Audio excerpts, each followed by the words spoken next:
Hi everyone, it's Naga Max 12th CBSE Max 3rd chapter Matrix exercise 3.3 11th sum பார்க்க போகிறோம். இது 11th and 12th ரெண்டுமே வந்து எனக்கு MCQ questions that one word choose the correct answer.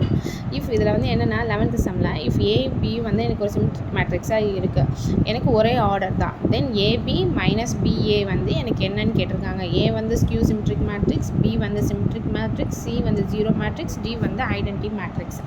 இப்போ நம்மளுக்கு தெரியும் where A dash வந்து equal to A, where B dash is equal to B ன்றது நம்மளுக்கு தெரியும். இவங்க வந்து நம்மளுக்கு என்ன சொல்லியிருக்காங்க அப்படின்னா AB minus BA is A என்னன்னு கேட்டிருக்காங்க. அப்போ நான் இதுக்கு ஹோலாக நான் டேஷ் எழுதுனேன் அப்படின்னு சொன்னால் இது எப்படி எழுதலாம்? AB dash minus BA டேஷ்னு எழுதலாம். இதை எப்படி நான் தனித்தனியாக இந்த இதை உள்ளே எழுதுவேன் அப்படின்னா B dash minus A dash minus A dash into B dashன்னு எழுதலாமா? அப்போ இது எனக்கு எப்படி மாறும்? B dash வந்து equal to B, A dash is equal to Aன்னு எனக்கு தெரியும். அப்போ என்ன பண்ணுவேன் நான்? BA மைனஸ் ஏபின்னு எழுதுவேன். எழுதிட்டு இந்த மைனஸை நம்ம காமனாக வெளியே எடுத்துட்டோம் அப்படின்னு சொன்னால் என்ன ஆயிரும்? மைனஸ் ஆஃப் ஏபி மைனஸ் பிஏன்னு எனக்கு கிடைக்கும். ஸோ அப்போ ஏபி மைனஸ் பிஏ வந்து எனக்கு என்னது? காமனாக மைனஸை வெளியே எடுத்தோடனே உங்களுக்கு தெரிஞ்சிருக்கும் இது வந்து எனக்கு skew symmetric matrix.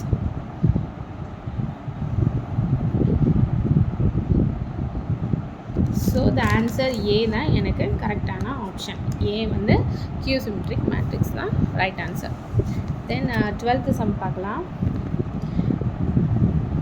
If A is equal to cos alpha minus sine alpha cos alpha,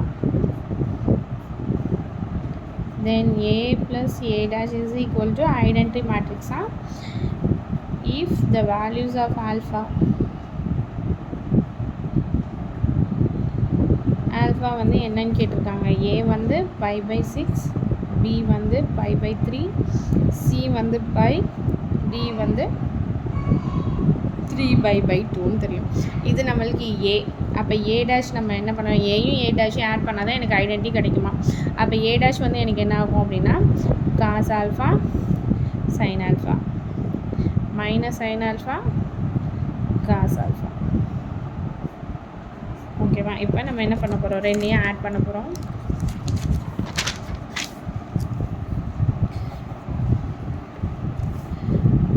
add பண்ணால் A வந்து எனக்கு cos alpha minus sine alpha cos alpha plus cos alpha sine alpha minus sine alpha cos alpha. அது A plus A dash. அப்போ எனக்கு என்ன கிடைக்கும்? A plus A dash is equal to cos alpha plus cos alpha வந்து எனக்கு என்ன ஆயிரும்? 1ன்னு வந்துடும். Minus sine plus sine alpha வந்து எனக்கு 0, sine alpha minus sine alpha 0, cos alpha வந்து எனக்கு 1ன்னு கிடச்சிடும். அதாவது ஐடென்டி மேட்ரிக்ஸ்.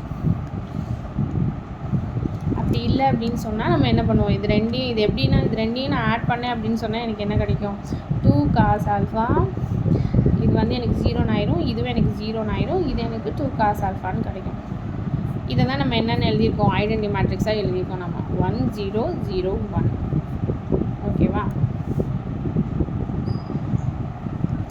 அப்போ cos alpha is equal to cos pi by 3ன்னு எழுதலாமா? அப்போ ஆல்ஃபா இஸ் ஈக்குவல் டு எனக்கு பை பை 3. அப்போ எனக்கு ரோமன் லெட்டர் பி தான் right answer, pi by 3. Sums உங்களுக்கு புரிஞ்சிருக்கும்னு நினைக்கிறேன். இந்த வீடியோ பிடிச்சிருந்துச்சுன்னா லைக் பண்ணுங்கள், ஷேர் பண்ணுங்கள், சப்ஸ்கிரைப் பண்ணுங்கள். தேங்க்யூ, பாய்.